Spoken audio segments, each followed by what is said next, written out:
Hello YouTube and welcome to a new Techsloth video. Today is all about the new Apple HomePod speaker.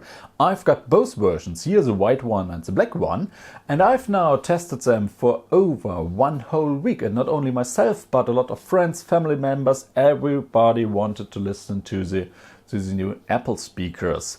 And of course I compared them with other smart speakers. We got the Amazon Echo. This is the first generation, not the second generation, the smaller one, because I think the first generation sounds a little bit better. We got the Google Home. This is not the Google Home Max. Which one is playing right now? So this is the Google Home, the normal version, not the Google Home Max, which is not yet available here in Germany. A speaker I'm really interested in. We got both Google HomePods and we got the Sonos Play 1. This is not the Sonos one with Alexa integration. No, I said Alexa. Alexa, stop. This is the Play 1, so the basic version without any. And I tried to catch the sound of the Apple HomePods so that we can listen to them. But everything I tried, you don't get that much of a sound difference recorded on a microphone. Then I have to do a video out of that. Then I have to upload it to YouTube. Then the YouTube compression algorithm is doing its thing.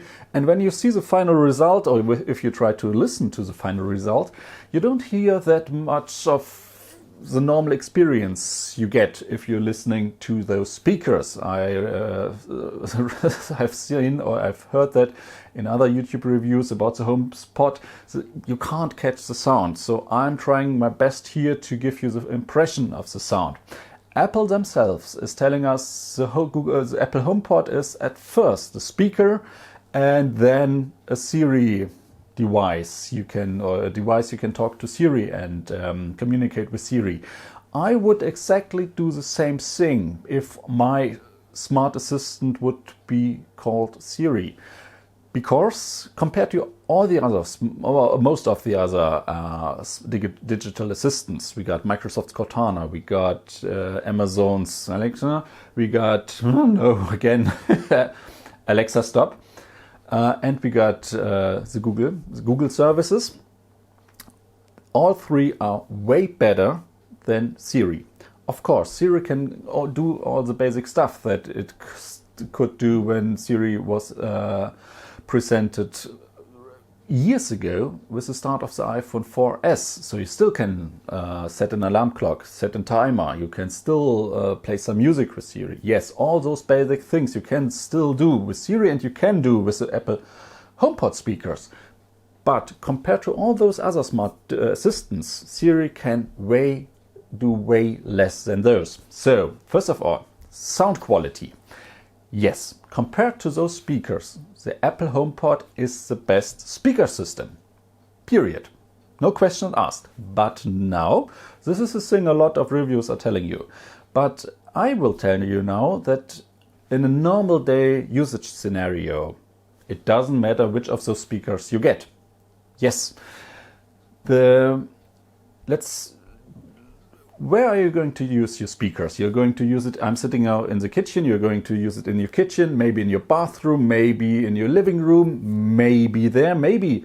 And this is the only thing I'm trying to, where the Apple HomePod is really giving you an advantage. If you're using it in your living room and you really want to listen to the volume turned up, yes, but if you're using it in your den, maybe in your bedroom, and you just want to listen to music or audiobooks, and you want to listen to this at your normal volume, like 30 or 40%, then it doesn't matter which speaker you get. Maybe you prefer the sound of the Google device over the Amazon device. Yes, and yes, the HomePod and the Sonos system sounds a little bit better, but on a daily average scenario, you don't care. It's like we are always talking about on smartphones, for example, we are always talking about display quality, like how are the colors. And if you're only using one device, then you're getting used to it. Then you don't notice the difference. Then it's just fine.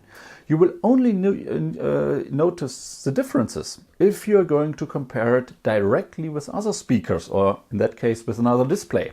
And this is exactly the same thing with the Apple HomePod. On a normal daily usage, I don't care. I could perfectly live fine with my Google Home or with my Amazon Echo device.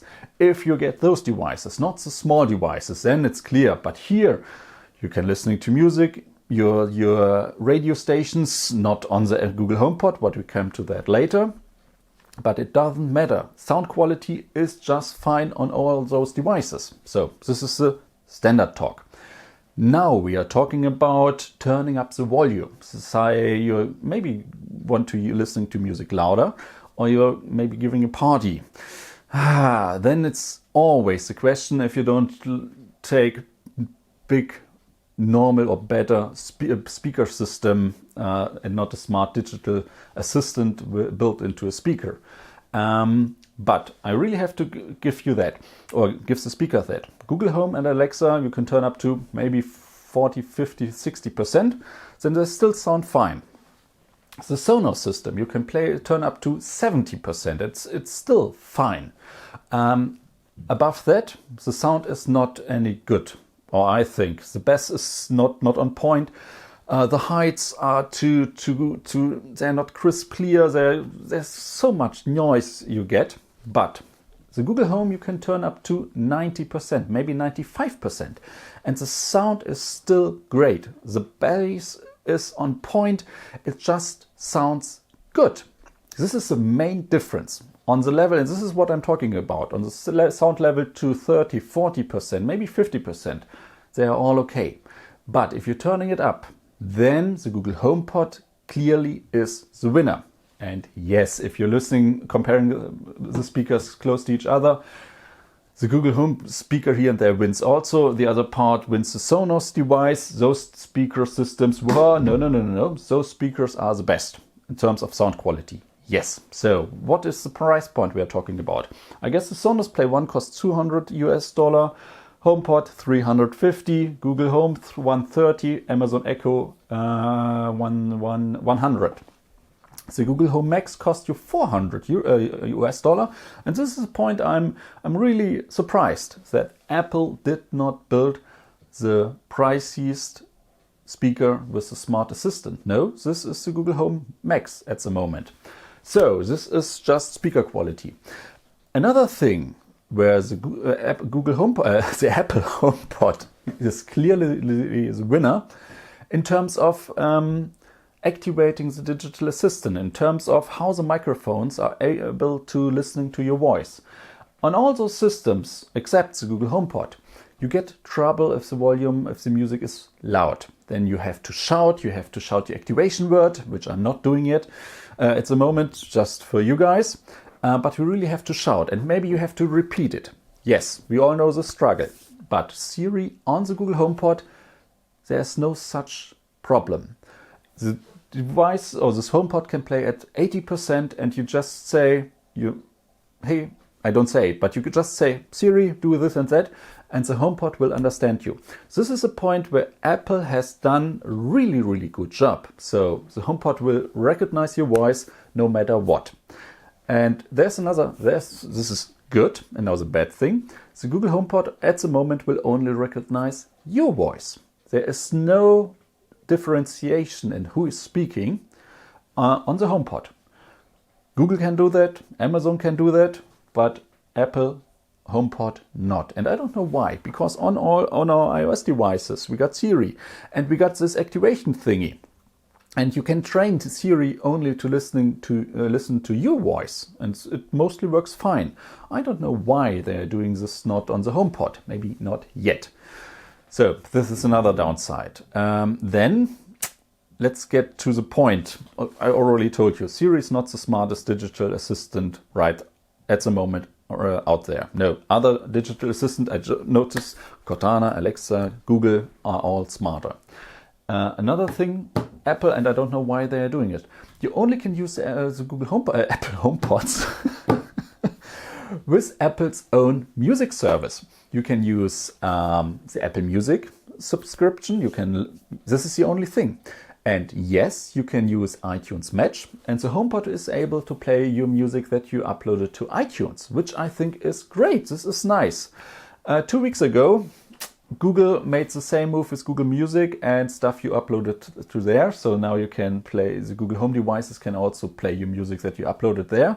So this is not a unique selling point Apple has anymore, but it's fine. If you got your music in iTunes or in the iCloud, then the HomePod is a nice speaker for you to get to play your music without typing on a device, typing on a smartphone, typing on an iPad.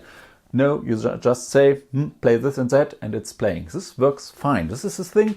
Yes, if you're living the Apple Cosmos dream, then the HomePod, yes. But now you're an Apple user that has a heart for Spotify or for Deezer, or you're using Google Play Music, or you're using Amazon Music. Forget it. Yes, I know you can play via AirPlay from your iOS devices or even from your Mac to the HomePod. But then you are just getting a normal speaker which got AirPlay. And maybe you guys remember, 2 years ago I bought a lot of Sony speakers, the X series, X77, 88, 99. Those are one of the, 3 years ago, those were the only speakers who were able to support Bluetooth, support Google Cast or Chromecast, and support AirPlay. So if you just want a speaker that is got AirPlay for those services, there you got way more other options than only the HomePod. So you don't want to go to use you can use AirPlay to get stuff over to the HomePod, but I don't think that you won't want to do that. I'm really missing that Apple is not supporting Spotify, Deezer, and all the other music streaming services on the HomePod, and I don't think that they will change that anytime soon. You can live with that. If you're using Apple Music, you are fine. If you're using iTunes, you are fine. But now it's a point where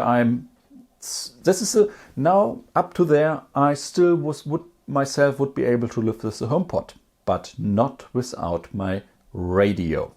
The HomePod is not supporting radio stations. Yes, you get your Beats One service from Apple, but you don't get your normal radio stations, your local radio stations. You can't say, hey, play, No, it's not able to do this. And why is it not able to do this? Because it's not supporting apps like TuneIn or other apps. No, you just get Apple Music, you just get iTunes, and that's it. And we are living in a time where we got Amazon Echo, where you got Google, where you got even great speakers from Sonos supporting Alexa. And sorry, Apple, but this is not enough. I can live with a lot of things, but I can't live without my radio stations. One maybe last thing, if you're an Android user and you're using Apple Music on your Android device, which can be great, you can't set up the Apple HomePod. This sounds ridiculous. Yes, I know, but you have to have an iOS device to be able to set up your Apple HomePod. So if you're an Android user, you're using Apple Music, you have to rent whatsoever, an iPad, an iOS device, an iPhone, to be able to set the HomePod up, and I don't know why. Stereo sound and multi-room is not yet available on the HomePod. Yes, I know there have been a couple of videos out there on YouTube showing you this, but officially it's not yet available. You need iOS 11.3, and iOS 11.3 is at the moment, we got, today is the February 19th, 2018, and today iOS 11.3 is not yet available, only as a beta, and so most of the users won't be able to use this. Oh, and one thing, the HomePod should be able to recognize the room where it's standing in, and then adjust the sound or adjust the way it plays music and other audio stuff. Yes, it's really doing this, and it's doing it really well. You can place it in the middle of the room. It gives you a nice room feeling, but in my experience, you definitely get the way better volume or sound experience if you place it close to a wall, so that the device, so that the HomePod is able to bounce the music back from the wall towards you, and gives you a really nice audio sound. But other speakers can give you also nice audio sound without bouncing off the wall. Where Sonos there's an app for Sonos which can also improve the speaker quality depending on where the Sonos speaker is placed in the room, that you should definitely try out. I tried it and it definitely really works. So this is it. That's everything about the Apple HomePod I can tell you. I hope I answered some questions. It's a good speaker, yes, but there are other good speakers out there as well. And for your normal daily usage, if you just want a smart assistant, there are definitely other options out there which gives you way more freedom to do and play things. So this is it. Thank you guys for watching, and I see you all in the next video. Bye!